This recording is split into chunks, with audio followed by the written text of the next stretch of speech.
let's dive into Succession. Let's do it.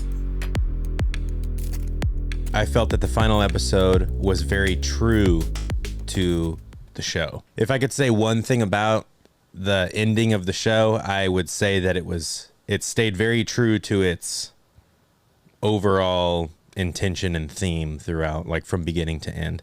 Because I think a lot of times the cardinal sin that shows will do is they make the finale something completely other than what the rest of the show was, and it feels out of place and weird. Yep. And this felt like it was very true to the identity of the show, which I think I liked a lot. It was very good. Yeah. I think what's interesting, like based on what you said, it's very true to what the show's been. And if you really think about it, like it kind of ended similarly to how every season ended. Because every season they get so close and they fall short. Yeah. But the difference is that this was like the last stand, and you saw how, like, just how this last stand took these characters to their breaking point, where it's like at the end of each other season, they still had fight in them. Yeah. But this was their last chance, and you see just like, especially Kendall at the end, like he's doing his Hail Mary pass, and this is the only fight he has left in him. Yeah. I'm the eldest boy! I am the eldest boy! It's what that desire does to these humans. And that's always been the focus. Is it's not necessarily like which company's going to be end up on top, which sibling's going to be on top. It's what does this pressure cooker of an environment of this upper class 1% family trying to take over the dad's company, what does that do to these people psychologically? Yeah. That I always, throughout the whole show, I find it very interesting that it was never enough. Anything that they ever did was never enough. And, you know, and it's classic. Yeah. It's because their dad wasn't there to say, good job. I love you. You know, that's why it was never enough. Yeah. But like, no matter how much they got per share for the company when they were selling it, no matter what moves they made to kind of like screw over other people in the deal, no matter who they fired, no matter how well they did, that was never enough until you got to the CEO position that everyone wanted. And I think the thing that Shiv realized, and spoilers, is that wasn't going to be enough either. Like she finally realized that wasn't going to be enough either. But she also realized a couple of other things, I think, as well. Yeah. It's me. It's you.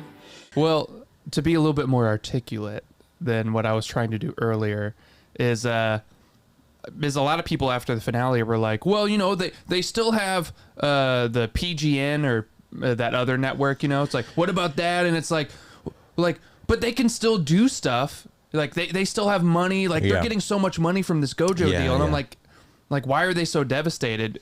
And the people who feel that way, I would say money, success, that was never the point for them. The point was never going to be enough for them. They all knew it. Power. Yeah. They all wanted power. And I think this is true to the real life examples of these people is success, money isn't truly the point. It's power. And specifically for the Roys, it's power within their dad's company, because it all goes back to that childish, who's going to get daddy's attention.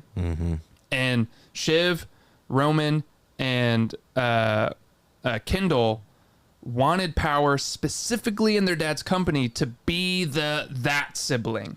To be I'm the one who daddy loves the most. I'm the one who was seen to take over for him. I was the one most like him. Yeah. So I'm the one that becomes him. Because Logan messed them up so much psychologically as a child. And so that's why Kendall sits on that park bench and looks out at the water and contemplates probably jumping in. Yeah. Is because he has money, sure. He could start a new company, sure. But that was never the point. And that's not the point for people like that in real life. It's always the consolidation of power.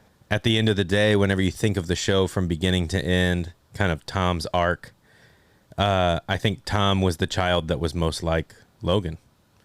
And I think like, because Logan didn't start off with a bunch of money. Right. He didn't, like, he had to start the whole company and kind of like rise it from the ground up. And you look at Tom and his story, kind of like they give him crap for coming from the Midwest and like I mean, being he came somebody from money, that's, but it wasn't like Roy money. But yeah. Well, he's obviously an outcast within the family. Yeah.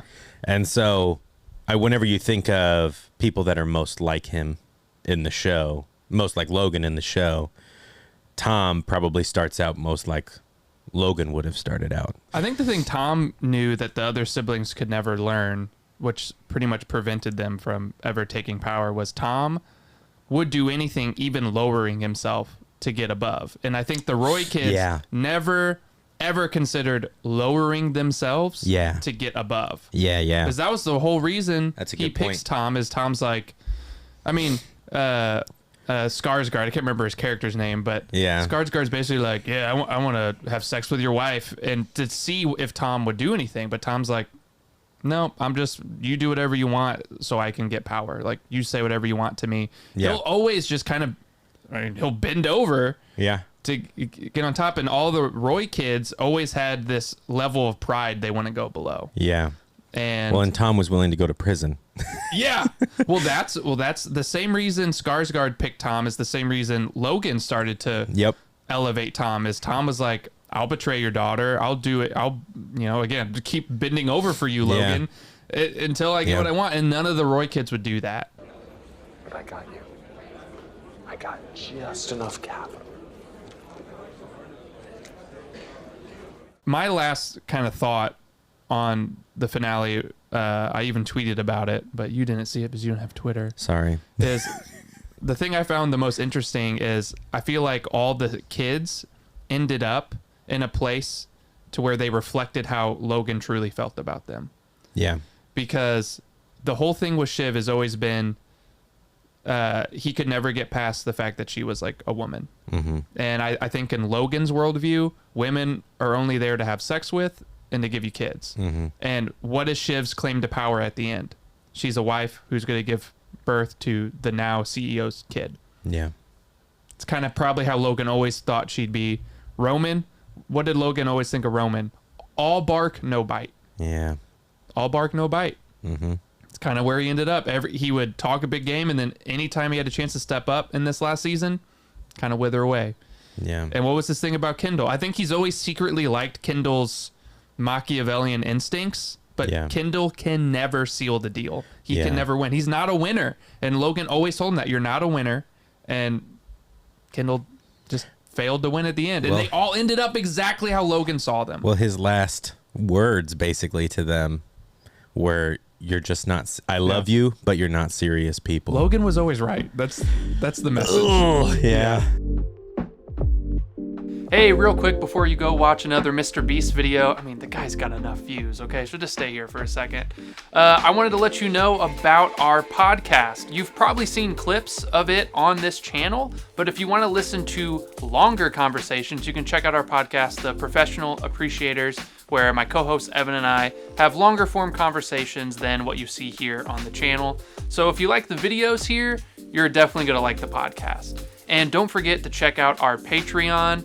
I'd love to see more of you guys get involved with that, and the more people that get involved, the more cool things we can do on Patreon. So I think that's it. You can go on back to Mr. Beast or check out more of our videos.